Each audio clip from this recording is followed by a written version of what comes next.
ئەڤروکیا بەهای 100 دلاری ئەمریکی لێ بازارên عێراق و هەرێما کوردستانی 174 دینار دەرباسکردن.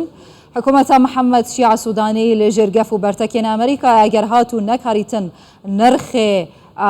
دولار کۆنتترۆل بکەتن لە بازاران ڕێنەگریت لە قاچاغبردنا دولار بە بازانی ڕەش بوو دەرەوەی عێراقێ حکوومەتاوی دێهارەفیتن و هیچ گومان تێدا نینە. لەما دخوازم لە سەرێ پرسێ ڕاوەستم ئایا ئەف جڤینên هەنێ و بینە و بەردا و سەرداناشاندەکە عێراقی ji بۆ ستانبولê یادن ji بۆ واشنگتنê li ser vê mijarê dê bikarbîtin rê bigirîtin lê kontrolkirina nirxê dolarê Amerîkî li bazarên Iraqî û herwiha rêgirtinê lê veqaçaxbirdina dolarê Amerîkî ji bazarên Iraqê bi welatên derdûra Iraqê ji hêjaya Diktor Mihemed Elî Şarazay Aborî dipirsim lê stûdiyê li def min e Diktor gelek bi xêratî serçava.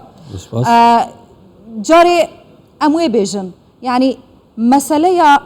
hinde bêqîmet bûna dînar meselekê siyasî ye çi li pişt e binêrîna hewa wekî Şarazayekî Aborî? پێشێکی دەبێ بگەڕێنە بۆ ئەوەی دەستە دەبینی دەرئەنجامە دەرئەنجامی هەندێک هۆکارەکەنەوە دەگرێتەوە ساڵی 2005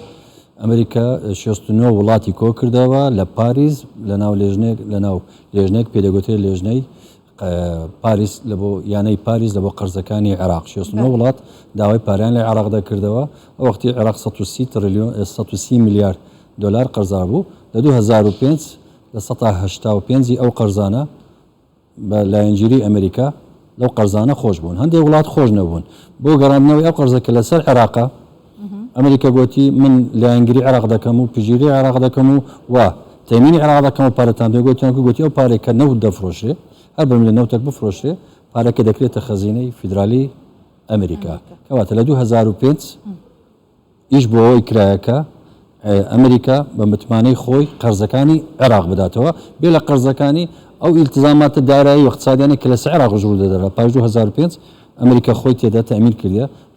لەو کاتەوە ئەو پارێکە هێزی ئەمریکا بە هێزی ئەمریکا پارەی عێراقی لەو مەبلەغی ڕاوەدەستا کەواتە لەژێر سێبەری اقتصادی ئەمریکی بووین لەوێن دەڕا ڕقم حیساب بکراوە لە باقی فیدرالی ئەمریکی لەوێن دەرا هەر نەفتێک نەوت عێراقی دەفرۆشرێ دەستەوێ ئێستا عێراق دەستی بەسەر ئەو پارەی داگرتیە ئەو پارێکە لەوێن دەردا هەیە 88 میلیارد دلاری تێدا هەیە بێلەوەی مەجموعەتی زۆریش لە زێر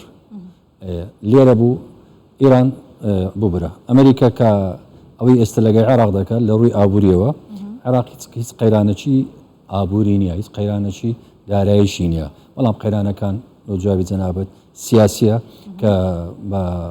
زۆر بەڕاشکاوانە ئەمریکا دەرێ ئەمن ئیرانم سزادایە نابی بە هیچ شێوە لە شێوەکان دراوی من لە بۆی بچی ئیرانیش پێخۆیدا لە ڕێگای 75 بانق و ئەوانی کە لە ژێر دەستیوینە لە بەغدا ئەم پارەکەی بۆ دەگوازنەوە حکوومەتە محەممەد شیع سوودانی دکاری بیتن ئیرانی ڕازی بکات و شەرت و مەرجێن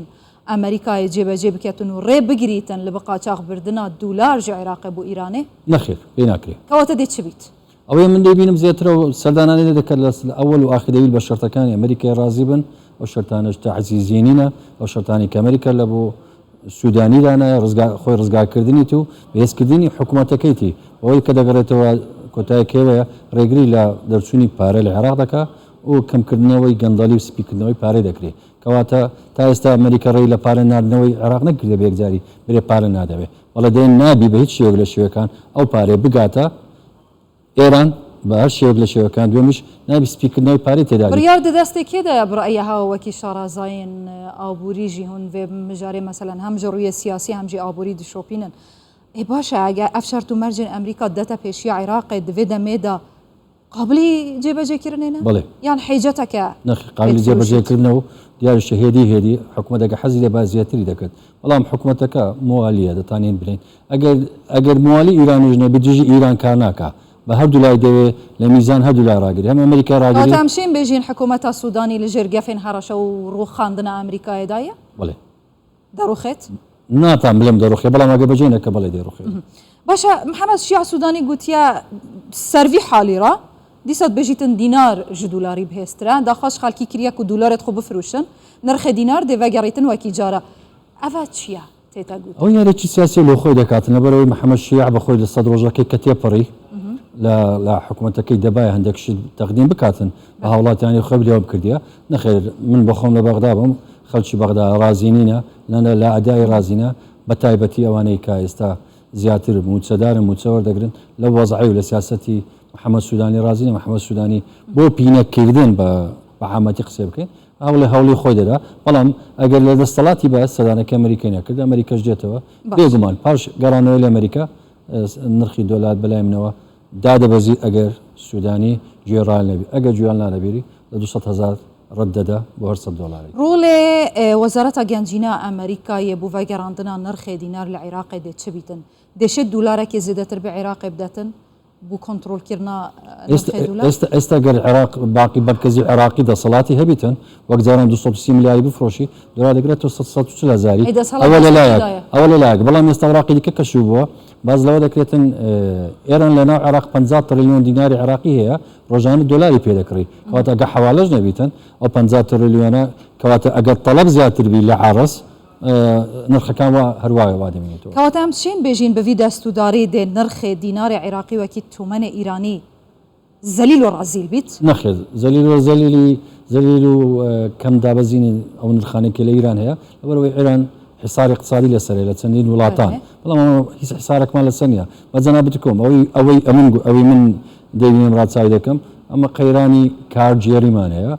قەیرانی سیاسیمان هەیە قەیرانی ئابوووریمان هەیە عێراق وڵاتە چی بەقوەتە وا لێرەژەی لێمەوە نەک 120 و 140 حەقی عوملەی عێراقی ئەوڕۆ بەو ئابوووریە بەو نۆتفرۆشتنەوە بەو یەدەگە زێڕێکە هەیە دەبی $100 بە 75,000 بی نەک ئەمە مەمنونین بە 175,000 بەڵام بەداخەوانەی ئیدارەی عێراق دەکەن کەسیان لە ئیدارەوە ئیدارەکردنی ئابووری مالیەی نازانن ئەوی هەش بوون بەڕێیان کرد و ئێستا پەشیمان باشە بوی حاڵێ هەیە ئەم چین بێژین دولار دێڤەگەڕیتە نرخێ جارە ئەگەر ئەمریکا حەزی لێبی بڵێ ئەدی ئەمریکا حەزی لێ نییە ئێستا ئەمریکا حەزی لێ بەڵام بە شەرتەکانی خۆی بەڵام کاتی دەوێت ممکنە هەتا کەنگی بڕائەتە من پێم وان نییە تامانجی چارەوە بخایەنی بەرەوەی حرکاتی سیاسی لەوەی دەهەیە ئەوەی ئێستەمە دەبینی زیاتر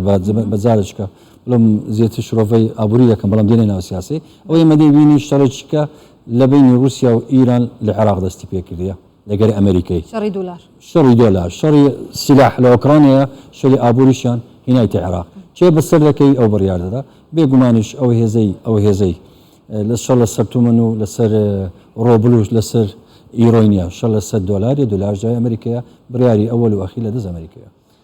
دکتۆر محەممەد عەلی شارەزا بۆ گەلاک سپاس بخێر هاتێ سپاس بۆ هەرچاوە